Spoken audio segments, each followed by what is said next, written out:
반갑고 또 축복합니다. 우리 옆사람과 인사할까요? 샬롬 시작. 샬롬 샬롬. 좋습니다. 오늘 또 새로운 청년도 보이고 또 오랜만에 온 또 청년들도 보입니다. 너무 좋습니다. 우리 한번 구호 외쳐볼까요? 하루 10분 말씀 보고 하루 10분 기도할 때 예수 바보가 됩니다. 아멘. 좋습니다. 오늘은 알고 닮아가는 자라는 제목으로 말씀을 나누도록 하겠습니다. 사람마다 다양한 신앙의 동기가 있죠.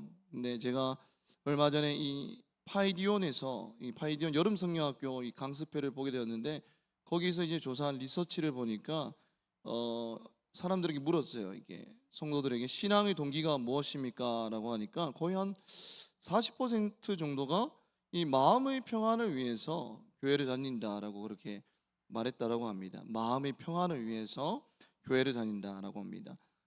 우리가 교회에 처음 나왔을 때 처음에는 우리 신앙의 동기가 자신일 때가 많잖아요, 그죠? 저도 힘들고 어려울 때에 그렇게 어렸을 때 한두 번 다녔던 주일학교가 생각나서 교회의 문을 밟았고, 그 뒤로 이제 청년의 때 쭉 지금까지 교회를 다녔습니다. 처음에는 신앙의 동기가 자신일 수밖에 없지만 시간이 지나면 지날수록 누구에게로 옮겨가야 하죠? 하나님께로 우리 신앙의 동기가 옮겨가야 합니다. 태어날 때 아기는 자신밖에 모르잖아요, 그죠? 그래서 배고프면 울고 막 피곤하면 울고 자기 중심적입니다. 그러나 아이가 점점 성장할수록 타인에게 관심을 지니는 그런 존재로 성숙해 가듯이 우리 신앙도 시간이 지날수록 하나님이 원하시는 것이 무엇인지 관심을 갖게 되는 사람으로 점점 변화되어 간다는 것입니다. 그런데 베드로는 이러한 변화의 동력이 그리스도를 알매 있다라고 말씀하고 있는 거예요. 오늘 2절에 보면 하나님과 우리 주 예수 그리스도를 무엇함으로? 알므로 은혜와 평강이 너에게 더욱 많을지어다라고 말씀하고 있습니다. 지금 예수에 대해서 알을 강조하는 베드로를 볼 수 있습니다. 근데 왜 베드로는 그 많은 것 중에 예수 그리스도에 대한 알을 강조할까요? 오늘 베드로 후서지만 베드로 전서로 넘어가 보면 이 베드로 전서가 기록된 목적이 그때 뭐라고 제가 말씀드렸는지 기억납니까? 베드로 전서가 기록된 목적이 뭐죠? 외부에 많은 박해가 일어났잖아요, 그죠? 박해가 일어나고 이 교회 외부의 시련과 핍박을 당하는 성도들에게 예수 그리스도를 향한 산 소망으로 그렇게 위로하고 격려하기 위함이었습니다.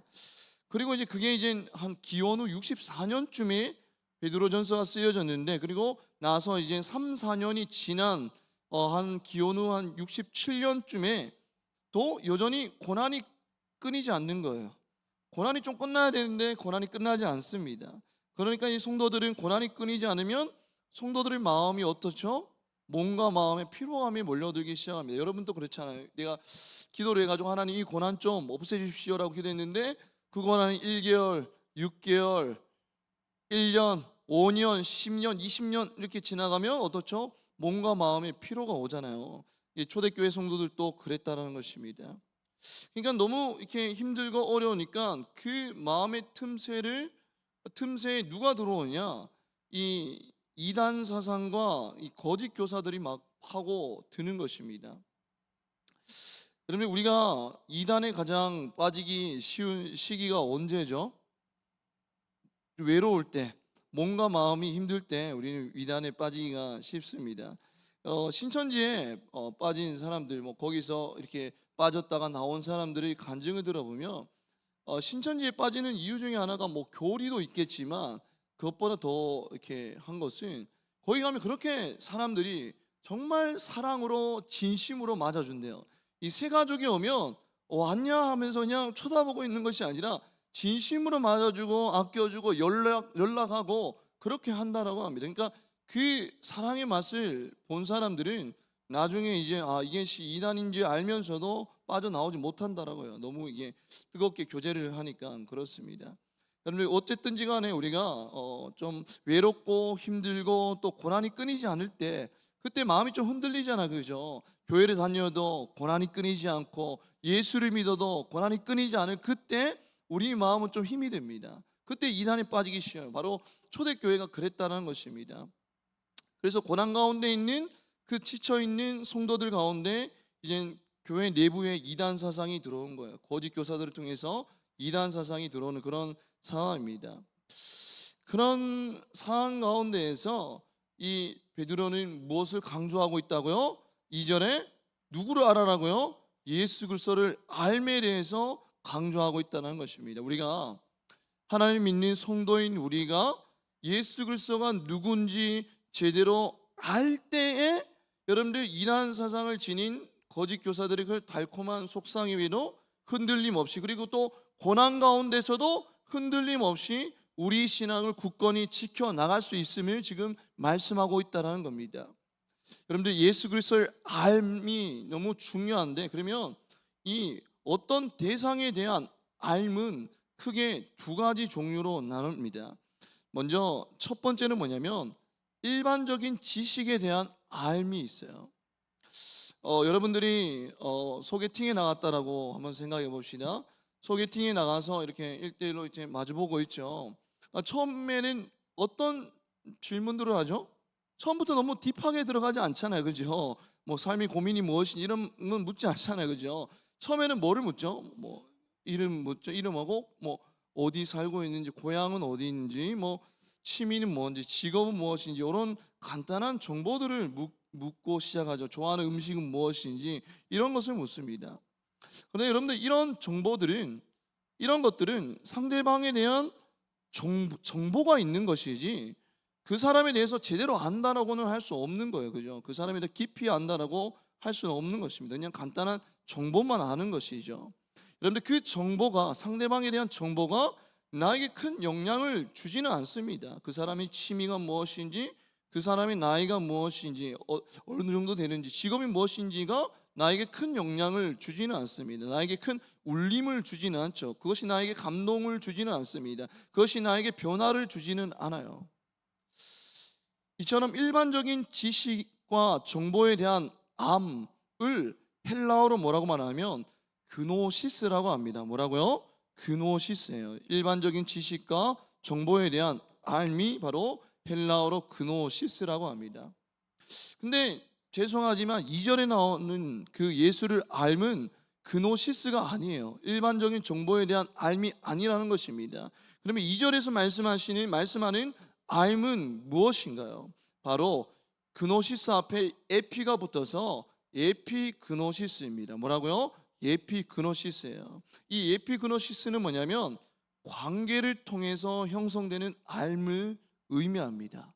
무엇을 통해서? 관계를 통해서 형성되는 알미, 바로 에피그노시스예요. 그것이 2절에서 말하는 예수 그리스도를 알미입니다. 다시 한 번 더 소개팅으로 넘어가 볼게요. 소개팅에서 이제 서로 기본적인 정보를 공개하잖아요, 그죠? 이야기하고 그러다가 이제 헤어집니다. 헤어지고 카톡으로 연락하죠. 잘 들어갔냐고 연락하고 다음 날에도 또 카톡으로 연락을 합니다. 그리고 계속 연락하고 또 한 번 더 만나고 또 한 번 더 만나고 계속 만나면서 뭐가 생기죠? 호감이 생기기 시작하잖아요, 그죠? 그러면서 이제 막 서로 마음에 드니까 이제 교제를 시작하게 됩니다. 근데 교제를 하면 할수록 이 양파 까면 깔수록 계속 새로운 것들이 나오듯이 여러분 기존에 몰랐던 점들을 계속 자꾸 알게 된다는 거예요. 처음에는 이 사람이 내가 좋아하는 음식을 좋아하는 줄 알았는데 알고 보니까 그게 아니라는 거예요, 그죠? 여러분 내가 좋아하는 국밥과 그리고 또 제육볶음을 이 사람 또 좋아할 줄 알았는데 알고 보니까 이 사람은 파스타를 좋아하고 있던 거예요. 알고 보니까 나에게 맞춰주고 있었다는 사실을 알게 됩니다. 그죠? 그러면서 이제 이 사람이 좋고 싫어하는 것을 좀 더 깊이 알아가게 되죠. 관계를 통해서 알아가게 됩니다. 그리고 처음에는 이 사람이 나를 보면 웃기만 하길래 정말 화내는 거랑은 거리가 먼 사람인 줄 알았어요. 그런데 알고 보니까 이 사람은 화도 낼 줄 아는 사람이었습니다. 이 사람이 언제 짜증내고 언제 화를 내는지 점점 알아가게 되죠. 배고플 때 짜증낸다는 사실을 알게 됩니다. 그리고 그 짜증날 때에 맛있는 거를 사주면 화가 풀린다는 사실도 알게 되죠. 그러면서 이제 관계를 통해서 점점 이 사람이 무엇을 좋아하고 무엇을 싫어하는지 이런 것들을 깊이 알아가게 된다는 것입니다. 관계를 통해서 형성되는 이 알미 뭐라고요? 에피그노시스라는 것입니다. 2절에 나오는 알미인 것입니다. 여러분들, 우리가 예수 그리스도와 친밀한 교제를 통해서 예수 그리스도가 누구인지 알아가게 되는 것이 바로 2절의 예수의 암, 바로 에피그노시스인 것입니다. 그리고 그 알미 나의 인격을 온전히 변화시켜 나갑니다. 이 에피그노시스에는 사람을 변화시키는 영향력이 있다는 것입니다. 그노시스는 그냥 스쳐 지나가는 정보일 뿐이지만, 나에게 울림이 없고 나에게 변화를 주지는 못하지만, 이 에피그노시스는 교제가 있기 때문에 나에게 변화를 준다는 거예요. 그런 영향력이 있다는 것입니다. 그 예가 뭐죠? 바로 부부입니다. 여기 앉아있는 우리 부부 청년들도 있죠. 청년 부부도 있지만, 부부는 평생 서로 살아가면서 서로에게 뭐를 주고받죠? 영향을 주고받는 거예요. 그러면서 부부는 서로 어떻게 되어가죠? 닮아가는 것입니다. 얼굴도 닮아가고 생각도 닮아가는 것이죠. 서로 영향이 있죠. 왜죠? 교제가 있기 때문입니다. 마찬가지로 내가 예수를 알고 또 알아갈수록, 깊이 교제할수록 예수님의 진정으로 어떻게 하게 되죠? 사랑하게 되고 닮아가게 된다는 것입니다. 그것이 바로 에피그노시스입니다. 여러분들, 지식, 그노시스가 아닌 가슴으로 깨달아 아는 것이 뭐라고요? 2절에서 말하는 예수를 바로 에피그노시스입니다. 여러분, 예수를 전인격적으로 아는 것이 바로 2절에 나오는 에피그노시스라는 거예요. 전인격적으로 아는 것은 머리로만 아는 것, 지식으로만 아는 것이 아니라 가슴으로까지 아는 것이 바로 전인격적으로 아는 것이고, 그것이 바로 2절에 나오는 에피그노시스라는 것입니다. 우리가 교회를 다니고 성경을 수십 번 읽고 신학적인 지식이 많다라고 해서 하나님을 안다라고 할 수 없는 것과도 같은 것이죠. 우리는 어렸을 때부터 목사님들에게 설교 때 이런 말을 많이 듣죠. 주님을 인격적으로 만나야 됩니다라는 이야기를 많이 듣습니다. 근데 인격적인 만남이란 도대체 어떤 것이죠? 머리로 만나는 것을 넘어서서 가슴으로 만나는 것, 이것이 인격적으로 만나는 것 아닙니까? 여러분들, 가슴으로 만날 때 사람은 변화하기 시작하죠. 우리는 길거리에 걸어갑니다. 걸어가는데 그 사람과 스쳐 지나가죠. 그죠? 다시 못 만날 수 있는 그런 사람입니다. 이 서로 아는 사이가 아니에요. 그죠? 이 길거리에 지나가는 사람 보고 인격적인 관계를 맺는 사람이라고는 하지 않습니다. 그죠? 전혀 인격적인 관계가 없죠. 가슴으로 만나는 교제가 없기 때문에 지나쳐가는 그런 존재입니다. 그리고 TV에서도 그러잖아요. 연예인이 나오고 대통령이 나오지만, 여러분들, 나는 알지만 그들은 나를 알지 못합니다. 인격적인 만남이 전혀 없죠. 가슴으로 만나는 교제가 없는 것입니다. 여러분들, 바리새인 또 그랬습니다. 성경에서 보면 예수를 분명 보았고 예수에 대한 그 하나님에 대한 말씀에 대한 지식은 분명히 머리로는 하나님을 알았습니다. 그러나 예수를 믿지는 않았죠. 가슴으로 뜨겁게 만나는 교제가 없었기 때문입니다. 인격적인 교제가 없었던 것이죠.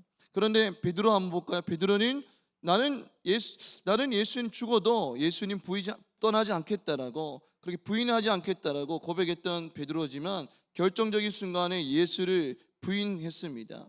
그리고 좌절감에 있던 그 베드로에게 예수님께서 부활하시고 나타나셔서 뭐라고 말씀하셨죠? 베드로야, 네가 나를 사랑하느냐? 그럼 내 양을 먹이라라고 3번이나 말씀하셨습니다. 그 말을 들을 때 베드로는 어떻게 됐죠? 가슴으로 주님을 만나게 됩니다. 내가 주님을 부인했지만 그럼에도 나에게 찾아오셔서 다시 한 번 더 용서해 주시고 기회를 주시는 그 예수 그리스도를 가슴으로 만나게 되죠. 그 가슴으로 만난 인격적인 교제가 있는 순간 베드로는 어떻게 됐죠? 그 뒤에 목숨을 걸고 예수 그리스도를 증거하기 시작합니다. 여러분, 이 예수 그리스도를 가슴으로 만나는 인격적인 교제를 말하는데, 그것이 바로 2절에 나오는 예수를 에피그노시스라는 것입니다.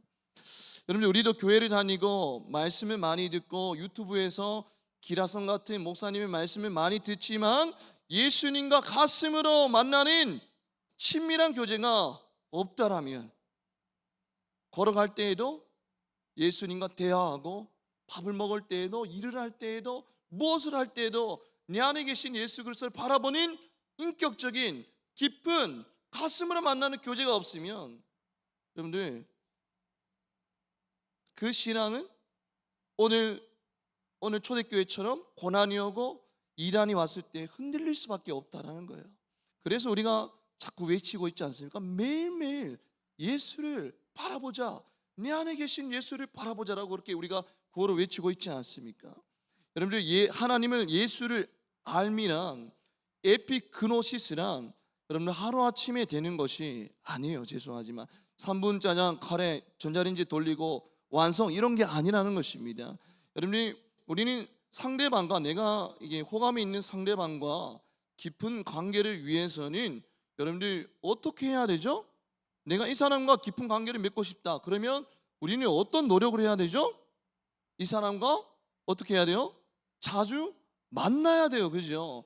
자주 만나서 이 사람과 교제를 가지고 가슴으로 뜨겁게 교제를 나누고 이 사람을 알아갈 때에 깊은 관계가 되잖아요. 그죠? 여러분들, 마찬가지입니다. 여러분들, 예수님과의 관계도 마찬가지예요. 지속적인 사귐이 있을 때, 일회성이 아니라 수련회 때 1년에 한 번 예수님 뜨겁게 만나고 끝이 아니라 지속적인 사귐이 있을 때, 지속적으로 예수님을 만나고 가슴으로 교제하는 그런 사귐이 있을 때, 그게 바로 에피그노시스인 거예요. 주님을 점점 더 알아가는 것입니다. 그렇기 때문에 우리는 매일매일 우리는 뭐를 하자고 하죠? 하루 10분 말씀 보고 하루 10분 기도함으로 예수님과 뜨겁게 교제하고 가슴으로 그렇게 예수님을 알아가자라고 그렇게 구호를 외치는 것입니다. 그렇게 우리는 머리로만 예수님을 아는 것이 아니라, 여러분, 가슴으로 매일매일 뜨겁게 교제하는 에피그노시스가 있을 때에 어떤 은혜가 있냐면, 다시 한 번 더 2절로 돌아볼까요? 2절에서 이렇게 말씀하고 있습니다. 2절 한번 읽어볼까요? 시작. 하나님과 우리 주 예수를 알므로 은혜와 평강이 너에게 더욱 많을지어다. 머리로만 아는 것이 아니라 우리가 날마다 예수님과 뜨겁게 가슴으로 교제하는 인격적인 교제가 있을 때에 뭐가 있다라고요? 은혜와 평강이 여러분들에게 있다라고 말씀하고 있는 거예요. 근데 여기서 은혜는 뭐냐면, 우리는 연약한 존재입니다. 그렇기 때문에 하나님이 주시는 은혜와 평강은 정말 필수입니다. 하루하루 살아가기는 너무 벅찬 이 시대 아닙니까? 하나님이 은혜와 평강은 우리 삶 가운데 필수인데, 그러면 은혜는 뭘까요? 은혜는, 여기서 말하는 은혜는 원어가 카리스입니다. 뭐라고요? 카리스예요. 근데 이 카리스 뜻이 뭐냐면, 자기 백성을 향한 하나님의 무한한 기쁨 때문에, 여러분들을 보고 하나님은 기쁨을 주체할 수가 없어요. 그렇기 때문에 베풀어 주시는 무조건적인 호의가 바로 은혜입니다. 다시 한번 말씀드릴게요. 여러분들을 향한 하나님이 무한한 기쁨 때문에 그 기쁨을 주체할 수 없어서 무조건적인 호의가, 베풀어 주시는 무조건적인 호의가 뭐라고요? 은혜라는 것입니다. 자, 볼게요. 여러분들이 생판 모르는 사람이 있고 내가 정말 아끼는 베프가 있습니다. 여러분들, 그러면 누구에게 여러분들은 호의를 베푸고 싶나요? 당연히 내가 아끼는 친구의 호의를 베푸고 싶죠. 하나님의 마음이 그러한 거예요. 하나님과 깊이 교제를 하는 하나님의 백성들에게 뭐를 베푸고 싶은 거예요? 무조건적인 호의를 베풀고 싶은 거예요. 그것이 바로 은혜라는 것입니다. 우리가 주님과 깊고 깊은 에피그노시스, 그런 관계를 맺어가면 갈수록 어떤 은혜가 있죠? 무조건적으로 베푸시는 그 은혜가 더욱더 풍성해지는 거예요. 날마다 내가 예수 그리스도와 뜨거운 교제를 가질 때에 예수님은 우리 마음의 중심을 보시고 더욱더 풍성한 은혜를 베풀어 주신다는 거예요. 혹시 예수님과의 관계가 끊어져서 이 은혜를 놓치고 있지는 않습니까? 뜨거운 교제를 날마다 맺어갈 때에 하나님은 은혜를 더하시는 하나님이라고 오늘 성경에서는 말씀하고 있습니다. 그리고 은혜 다음에 뭐가 있더라고요?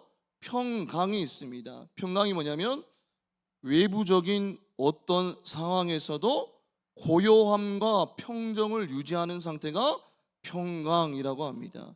외부의 어떤 상황에서도 흔들리지 않는 평안함이 바로 평강이라는 거예요. 우리 빌립보서 4장 6절에서 7절 말씀 우리 다 같이 읽어보겠습니다. 시작.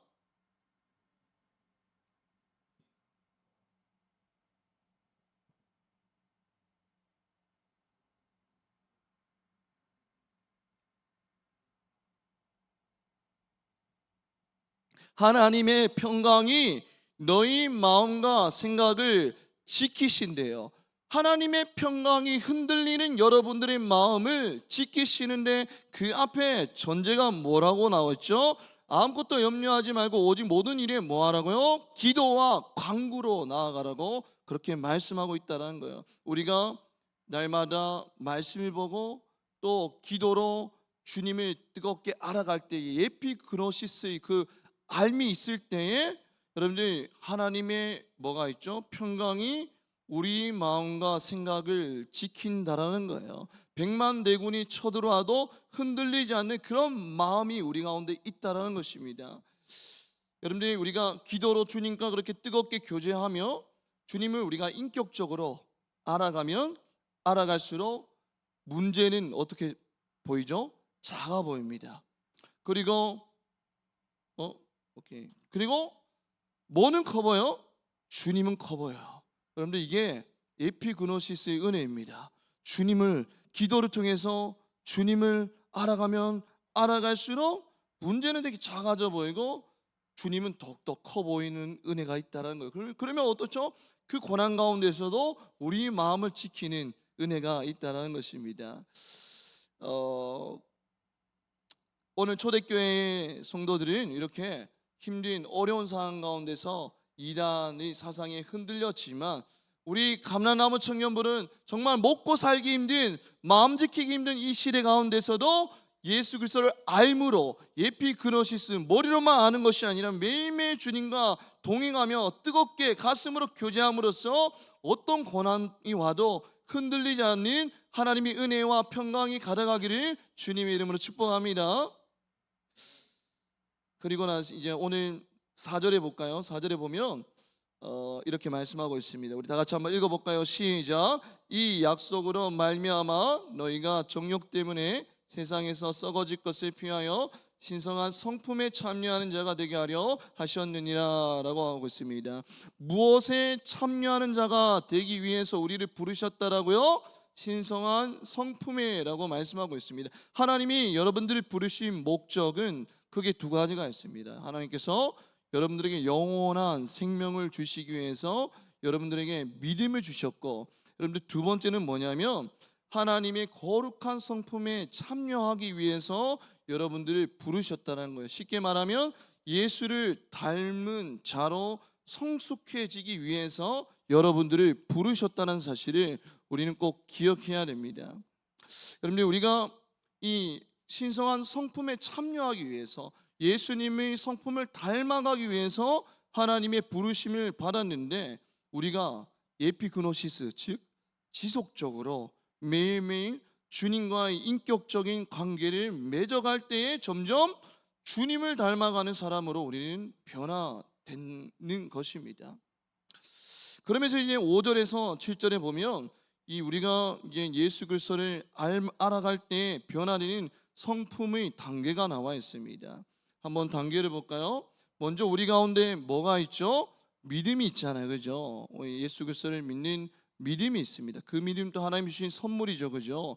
그리고 이 믿음 다음에 뭐가 나오나요? 성경에 보면 믿음 다음에 뭐라고요? 믿음 다음에 뭐라고요?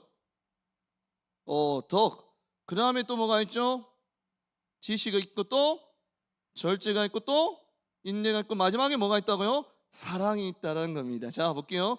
믿음하고 덕과 지식과 절제와 마지막 인내와 사랑이 있어요. 자 믿음, 소망, 사랑 그 중에 제일은 뭐라고요? 사랑이라고 고린도전서 13장 13절에서 말씀하고 있어요. 여러분들 우리에게 믿음이 있잖아요. 믿음으로 시작하잖아요. 그죠? 근데 그 믿음이 있으면 우리가 시간이 지나면 지날수록 어떤 사람이 되죠? 사랑이신 주님의 그 성품을 닮아가게 된다는 것입니다. 그런데 우리가 주님을 닮아가는 이 여정, 믿음부터 시작해서 여러분 사랑까지 주님을 닮아가는 이 여정은, 이 믿음의 여정은 사실 점진적인 변화의 여정입니다. 하루아침에 되는 것이 아니라는 거예요. 여러분들 5절에서 7절 이 믿음에서 사랑으로 바로 점프되지는 않는다는 거예요. 뭐 덕과 지식과 절제와 인내를 생략하고 믿음에서 바로 사랑으로 점프되지는 않는다는 것입니다. 여러분들 반드시 이 과정이 있다는 사실 우리는 기억해야 돼요. 여러분 이런 변화는 단기적인 단기 속성으로 몇 주나 몇 달 만에 이루어지는 것이 아니라는 것입니다. 수련회 때 어느 날 은혜 받아가지고 감동으로 갑자기 사랑으로 충만한 사람으로 변화되는 것이 아니라는 것입니다. 여러분 이 온전한 성품 사랑까지 변화되어가는 이 과정에는 긴 시간과 함께 뭐가 요구돼요? 긴 수고가 요구됨을 우리는 기억해야 돼요. 여러분 예수님의 제자들도 마찬가지였습니다. 예수님의 제자들 예수님과 따라다니면서 처음부터 사랑의 사도가 되지는 않았어요. 그죠? 여러분들 그들이 예수님 따라다니면서 어떤 실수를 범했죠? 서로 높은 자리에 가려고 막 차지하려고 막 싸우고 막 그렇지 않습니까? 미숙한 모습, 사랑이 없는 모습들을 보여주지 않았습니까?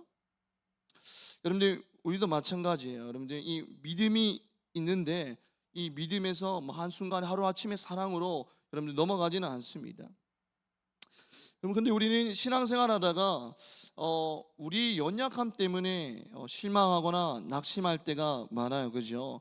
좀처럼 변하지 않는 우리 모난 부분들 때문에 우리는 실망하거나 낙심할 때가 너무나 많습니다. 왜 나는 주님을 믿지만 주님의 제자라고 하지만 주님의 자녀라고 하지만 왜 나의 이 모난 부분들은 쉽게 사라지지 않지?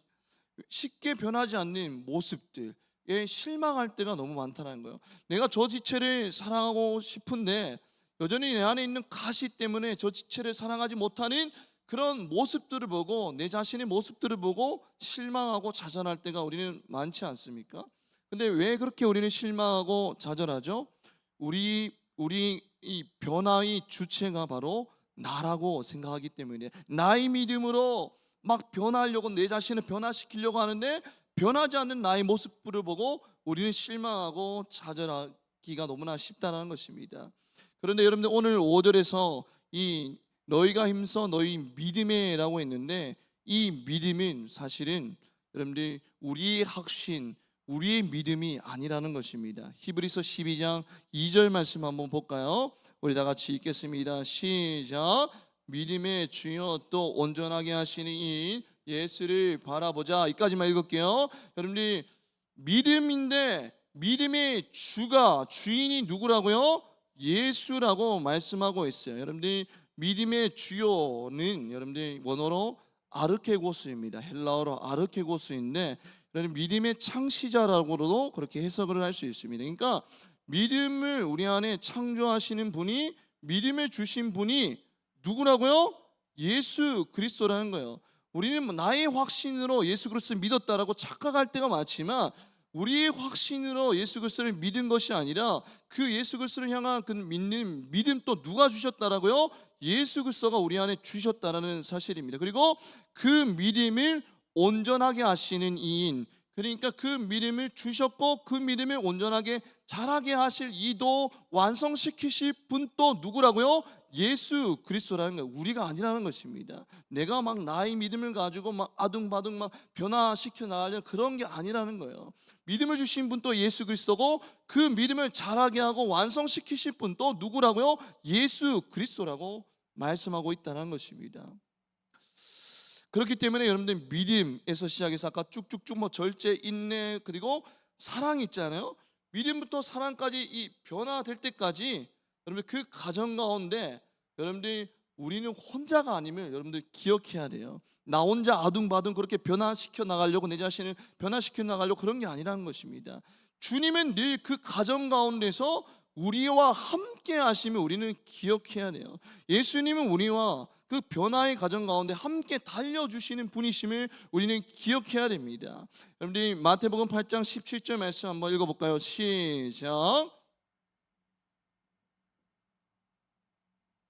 연약한 것을 친히 담당하시고 병을 짊어지셨도다함을 이루려 하심이더라 라고 합니다.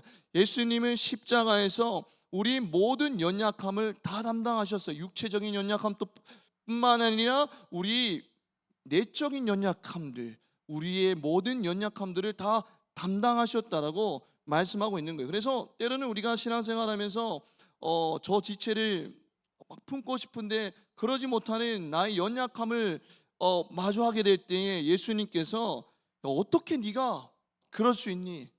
너 이제 탈락이야. 너 끝이야 라고 말씀하지 않는다라는 거예요. 그 연약함의 자리에서 예수 그리스도는 함께 계심을 우리는 기억해야 됩니다. 빌립보서 1장 6절 말씀 한번 읽어볼까요? 시작. 너희 안에서 착한 일을 시작하시니가 그리스도 예수의 날까지 이루실 줄 우리는 확신하노라 라고 합니다. 우리 안에 믿음을 주셨고 또 그 믿음을 주신 그 주님이 우리가 그 사랑이라는 온전한 성품에 이르도록 그 일을 주님께서 지속시키시고 그리고 완성시키신다라고, 주님이 다시 이 땅 가운데 오실 때 완성시키신다라고 말씀하고 있는 거예요. 그렇기 때문에 온전한 성품을 이루는 그 과정, 믿음으로부터 사랑까지 온전한 성품을 이루는 그 과정은 혼자만의 외로운 싸움이 아니라는 것입니다. 내 자신을 막 억지로 끌고 가면서 스스로 내 자신을 변화시키려 나가는 그런 외로운 싸움이 아니라는 거예요. 하나님이 우리 안에서 시작하셨고 예수님이 우리 안에서 시작하셨고 지금 또 우리와 함께 하시고 돕고 계신다는 사실을 여러분들 꼭 기억해야 됩니다. 리플러스 인간연구소 박재현 소장이라는 분이 계시는데 이런 고백을 하더라고요. 어렸을 때 혼자 있었거나 아니면 또 거절과 버림을 좀 당한 그런 경험이 있다라고 합니다. 그래서 그분이 무의식 가운데 이런 생각이 있대요. 이게 나는 혼자 남겨지면 어떡하지? 라는 생각이 자리 잡고 있다라고 합니다. 그래서 사랑하는 사람과 관계를 맺을 때 늘 마음에 불안함이 있대요. 저 사람이 나에게 실망하고 나를 떠나면 어떡하지? 나를 버리면 어떡하지라는 불안함이 있다라고 합니다. 그래서 나를 보호하기 위해서 자기가 먼저 차버린대요. 찼다라고 합니다, 사람들이. 그런데 예수를 믿으면 여러분들 이 부분에 대해서, 연약함에 대해서 여러분들 끊임없이 어떻게 하게 되죠? 소통하게 돼요. 어떻게 이 나의 아픔과 상처 덩어리를 데리고 살아야 하는지 끊임없이 예수께 묻게 된다는 것입니다. 그것이 바로 에피그노시스 아닙니까? 끊임없이 소통하는 것. 그러면서 예수님은 우리 안에 있는 연약한 모습들을 어떻게 긍휼하게 볼 수 있는지, 어떻게 이 아픔을 안아줄 수 있는지 예수 그리스도께서 우리에게 알려주시기 시작하죠. 그러면서 우리는 점점 치유와 회복을 경험하게 되고 점점 주님의 성품을 닮아가는 사람이 됩니다.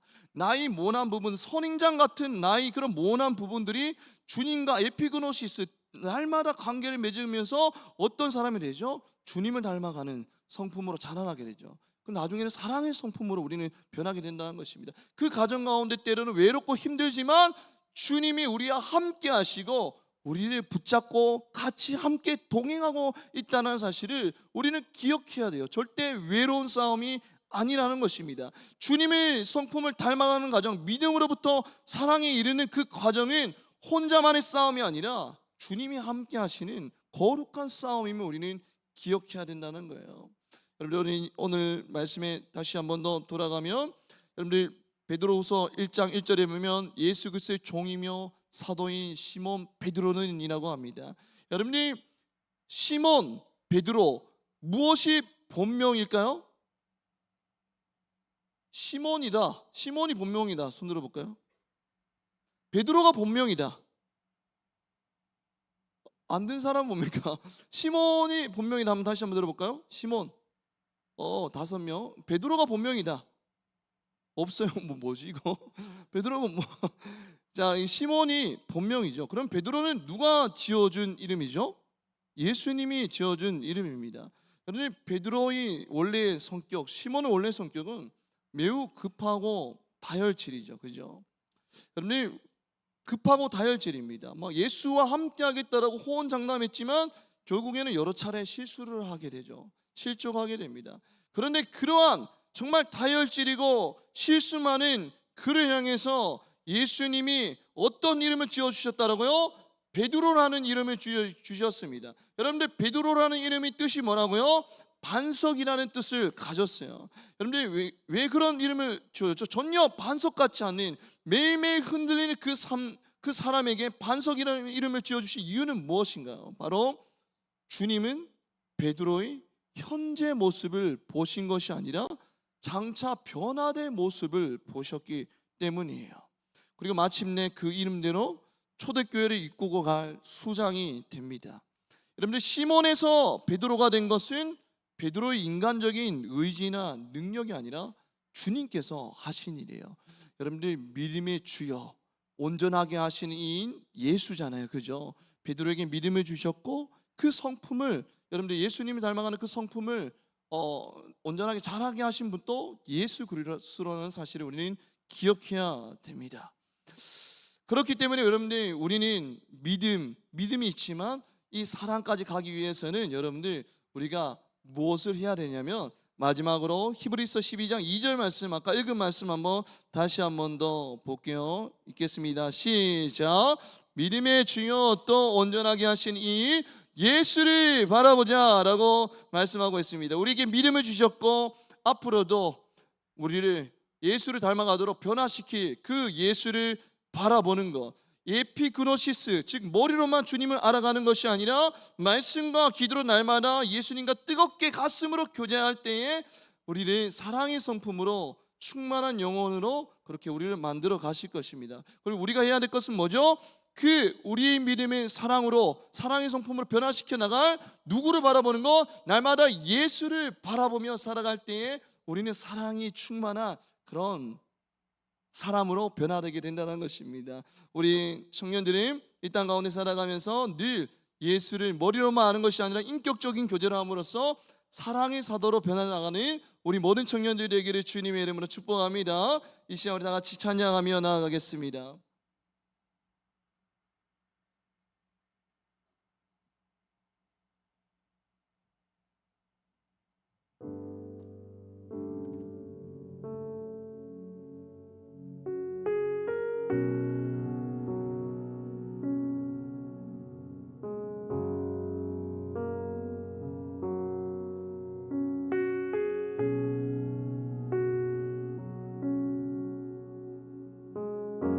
우리는 예수를 믿었지만 여전히 다른 영혼들을 사랑할 수 없는 나의 연약함을 보고 우리는 때로는 좌절하고 절망할 때가 많습니다. 자신을 자책하고 자신에 대해서 정죄할 때가 많죠.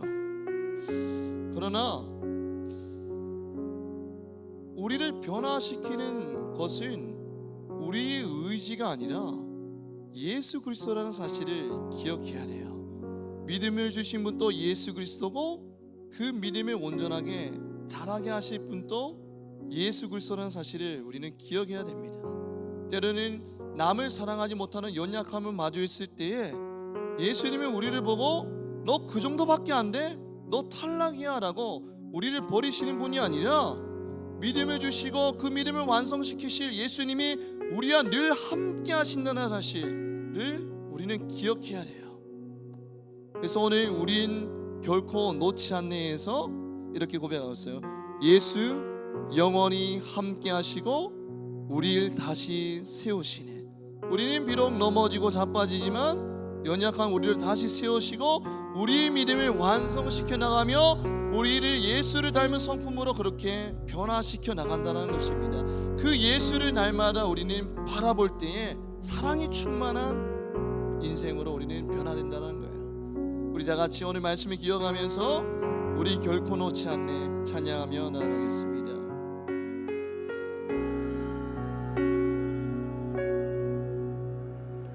예수 내 기쁨 되신 주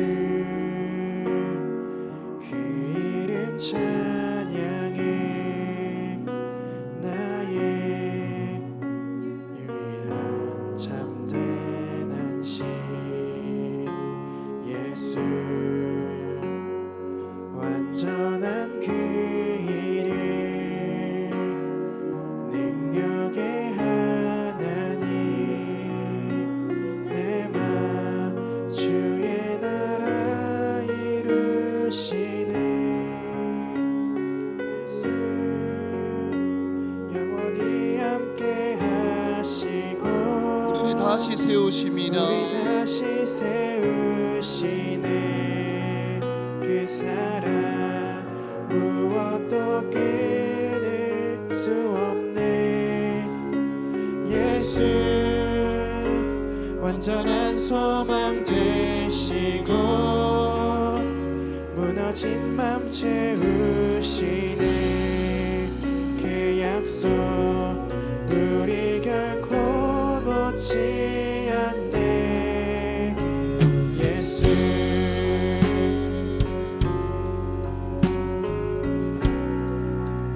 다시 한번 고백하겠습니다. 예수 예수 내 기쁨 되신 주 그 이름 찬양해. 나의 유일한 참된 안식. 예수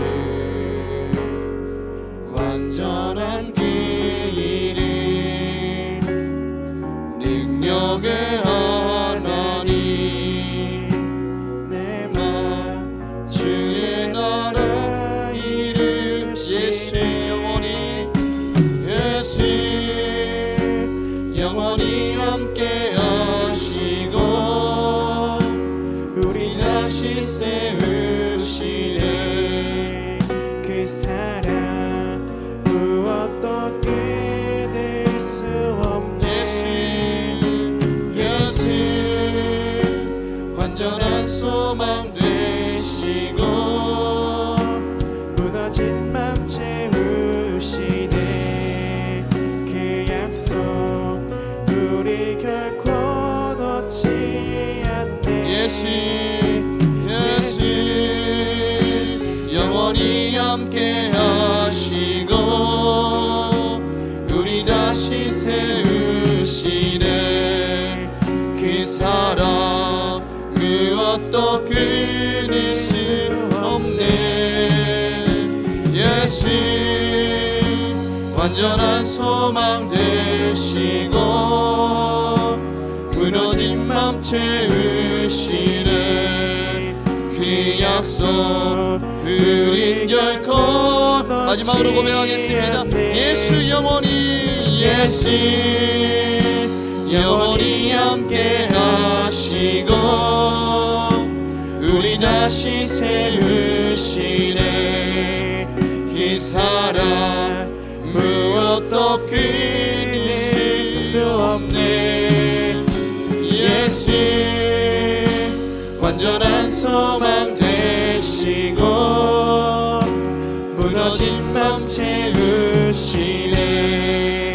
그 약속 우리 결코 놓지 않네. 예수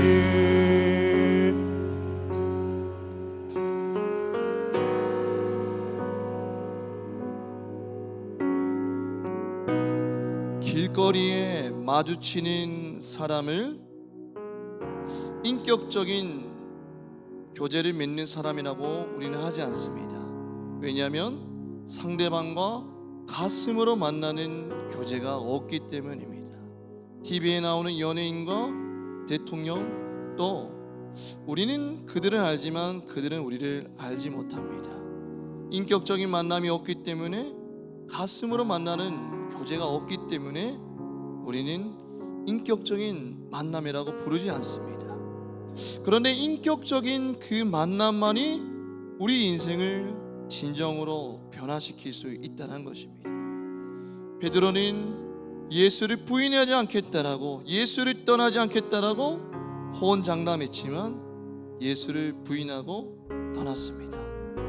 그런데 부활하신 주님이 베드로에게 나타나셔서 네가 나를 사랑하느냐? 내 양을 먹이라는 그 말씀을 들려주셨을 때 가슴으로 주님을 만나게 됩니다. 이 쓰레기 같은 나를 다시 한 번 더 용서해 주시고 만나 주시고 기회를 주신 예수 그리스도, 그 예수 그리스도를 가슴으로 뜨겁게 만나는 순간 더 이상 예수를 부인하지 않고 복음을 전하다가 십자가에 거꾸로 매달려 죽게 됩니다. 머리로 만나는 것을 넘어서서 가슴으로 만나는 것, 날마다 말씀과 기도로 가슴으로 예수를 만날 때 우리 인생은 변화되기 시작됩니다. 이 시간 우리 다 같이 기도하며 나아갈 때, 주님, 머리로만 아는 것이 아니라 가슴으로 주님을 만나게 하여 주시옵소서. 말씀과 기도로 주님과 뜨겁게 교제하는 믿음의 인생 되게 허락하여 주시옵소서. 주여 한번 외치고 기도하겠습니다. 주여 하나님,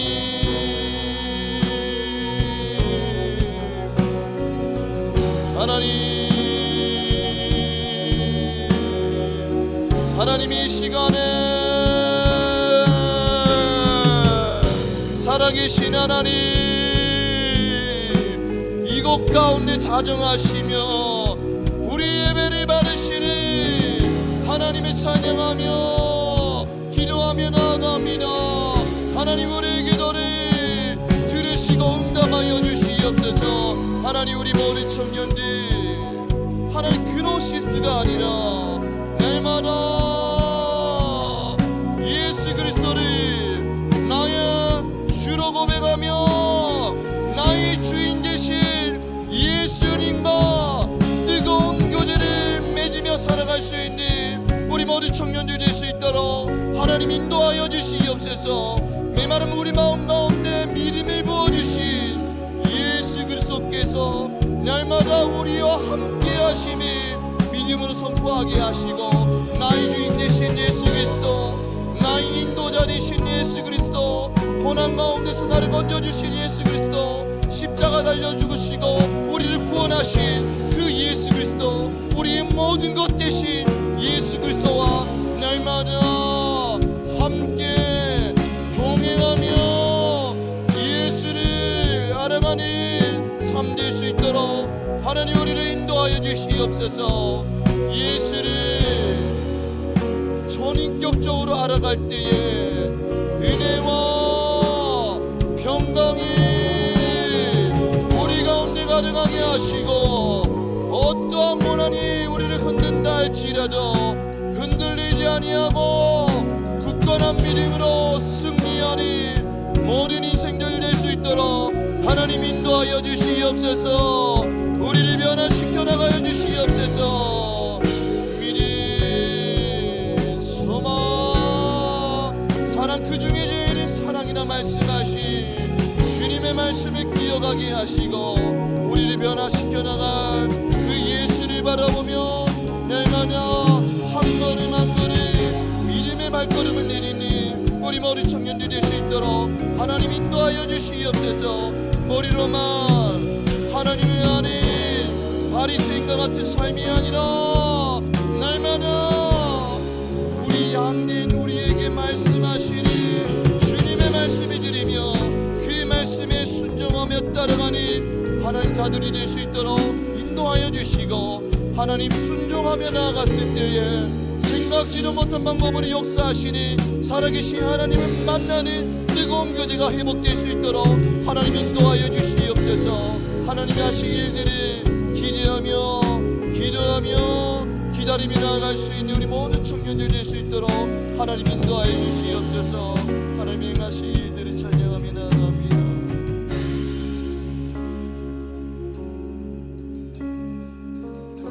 하나님이 우리를 부르신 목적은 첫 번째는 영원한 생명을 주시기 위함이고, 두 번째는 예수 닮은 자로 성숙해지기 위함입니다. 그런데 우리는 신앙생활 하다가 우리 연약함 때문에 실망하고 낙심할 때가 많습니다. 저 영혼을 품지 못하는 나의 연약함을 보고 때로는 우리는 좌절하고 절망할 때가 많아요. 예수를 믿지만 왜 나의 모난 부분들은 변화되지 않을까라는 그런 좌절감 때문에 우리는 실망할 때가 많습니다. 그런데 예수님은 그런 우리 연약함을 보고 어떻게 네가 그럴 수 있어? 너는 이제 끝이야라고 말씀하지 않으신다라는 거예요. 빌립보서 1장 6절에 말씀합니다. 너희 안에서 착한 일을 시작하신 이가 그리스도 예수의 날까지 이루실 줄을 우리가 확신하노라. 우리가 우리 성품을 변화시켜 나가는 주체가 아니라 우리 성품을 변화시킬 주체는 예수 그리스도라는 거예요. 믿음을 주신 분도 예수 그리스도고 그 믿음을 완성시키신 분도 예수 그리스도라는 것입니다. 그러면 우리가 해야 될 것은 뭐죠? 그 믿음을 완성시키실 예수를 바라볼 때 우리는 사랑이 사람으로 변화되어져 간다는 것입니다. 이 시간 우리 마지막으로 기도할 때 주님, 우리의 연약함을 주님께 맡기게 하옵소서. 예수를 바라보며 살아갈 때에 예수를 닮아가는 인생 되게 하여 주시옵소서. 주여 한번 외치고 기도하겠습니다. 주여.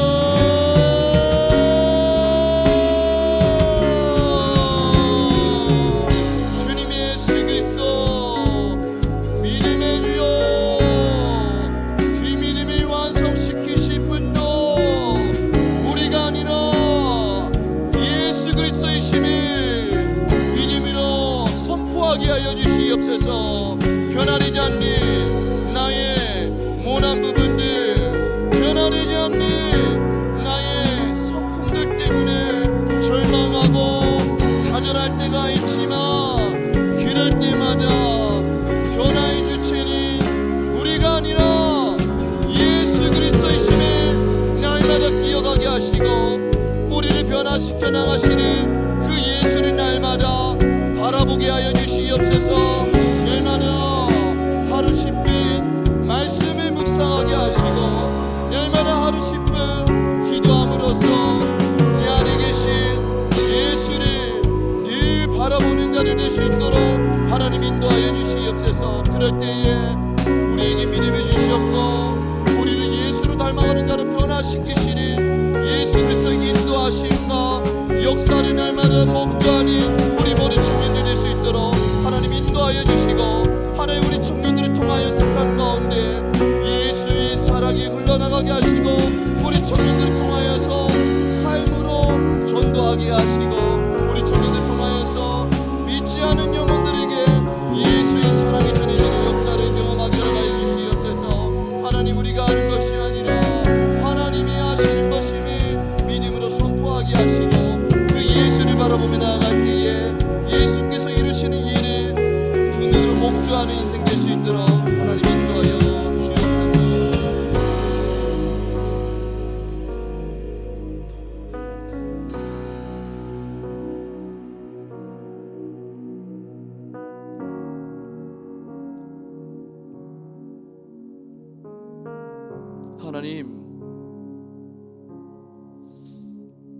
하나님을 머리로만 알아가는 자가 아니라 날마다 하나님이 나의 주인 되시며 나의 구원자 되시며 나의 모든 것 되심을 고백하며 늘 하나님과 동행하며 살아갈 때에